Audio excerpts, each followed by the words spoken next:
So what can you do? Leave egos at home. If you're in sales, that is one of the big things. I've seen people come in, put their arm on the back of the chair and say, "Yeah, Chris, I'm going to save you a bunch of money." Egos are terrible. I've had more egos in the last couple of weeks call me on the phone. I had a guy that called me every single day and says, "I can save you money, I can save you money, I can save you money." The last message he left me, kid you not, "Chris, I need you to call me back, and I know I can save you money and make it a great day." Okay, you're insincere, you're pushy, you're aggressive. I called him back. We'll leave that conversation out of this one right now. Do not be pushy, even if yourself. If you find yourself on the customer side and you think, "Okay, I'm going to get this, and I've got this ego, and they're not going to tell me what to do. I'm smart, I got it." Leave it at home. Build a partnership with who you're working with. Needs versus wants. Again, list out what your needs are and what your wants are, because you're going to need them to know your concessions. Now, most of us know in the negotiations we do, concessions are made at the 11th hour. The real money, the real services are made when last hour comes up, because people start getting a little frantic. You go to buy a car, what happens? You walk on the lot, you negotiate with them, you walk off the lot, you come back. The concessions are made at 11 o'clock on month end when the guy's been out there working you for 12 hours. So know when you're going to be making your concessions. One rule I have is I don't make the first concession.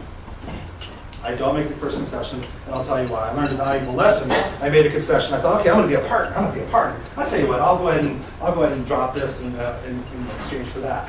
But the person, because they had an ego, thought, I got this from them. What else can I get from them? Yeah, so you can see that so soon in the negotiation process, you probably got a lot to do. So be careful when you're doing your concessions, and also be very careful when you're negotiating price. If you're negotiating a piece of equipment for $2,600 and you know you can spend $1,800, and you want to make a concession, your first offer shouldn't be $1,600, because then the person's going to see that you already conceded to offer $1,600. You probably have a lot more to play with. So plan out that strategy very carefully when you're thinking about what concessions I can make to get up to my bottom dollar that I have to negotiate. And that way, you start off with $1,250. Okay, I can do $1,300. That's stretching out. Pull it out of this account. You know what? I talked to my boss. $1,400. We're going to cancel this other lease.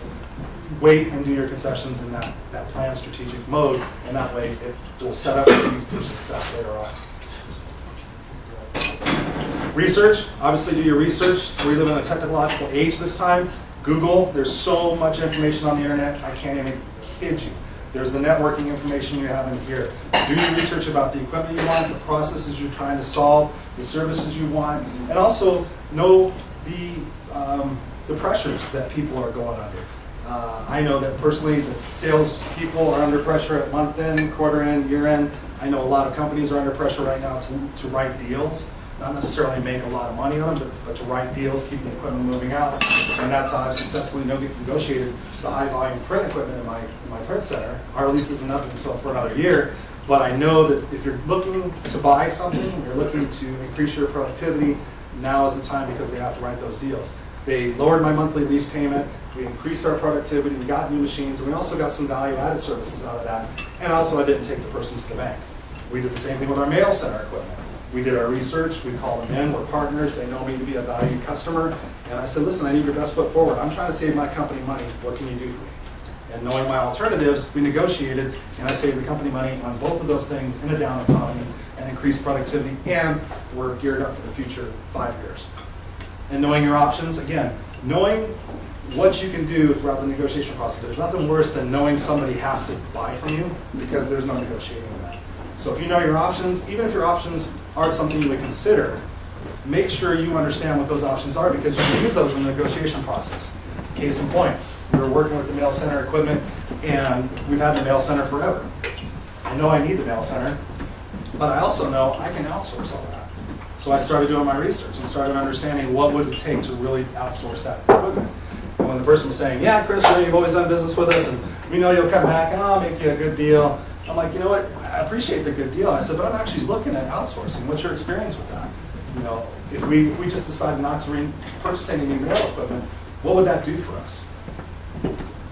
Just thinking about closing the mail center? Oh, he's serious. Oh, okay.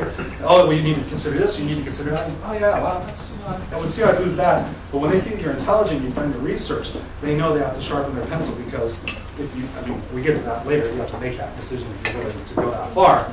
But know your options in the negotiation process. Know your timelines, making sure you understand what the timelines of the customer are and what the timelines of yours are, because that way when you get to that 11th hour, you know how to plan for that. I've been in situations where the people know when it's coming down to the time and it's getting frustrating, they start making a lot more concessions because they realize that they're under the gun to make those numbers. A couple last ones, attack the problem, not the person. I've seen negotiations with myself where the guy came in and said, you know, Chris, every time I get to deal with you, we have these situations and you're bullheaded and I can't put up with that anymore. Okay, even if it's true, I don't appreciate hearing that. So really, really focus on the problem, not the person. Let's not attack each other. Let's say, okay, what's the issue, Chris? What do we need to negotiate? What's the deal breaker? And put that out there, because when we start attacking each other, what do? We get defensive. Our immediate defenses go up and say, okay, wow, this person's attacking me. He's calling me this, he's calling me that. That's not a positive negotiation process. And obviously focus on the future and not the past. You've got a bad dealing with a vendor or a bad dealing with a customer, don't walk in there and say, you know what, I know last time was bad, and I know I kind of screwed you around, and I know, the company wasn't good for you, but we've changed.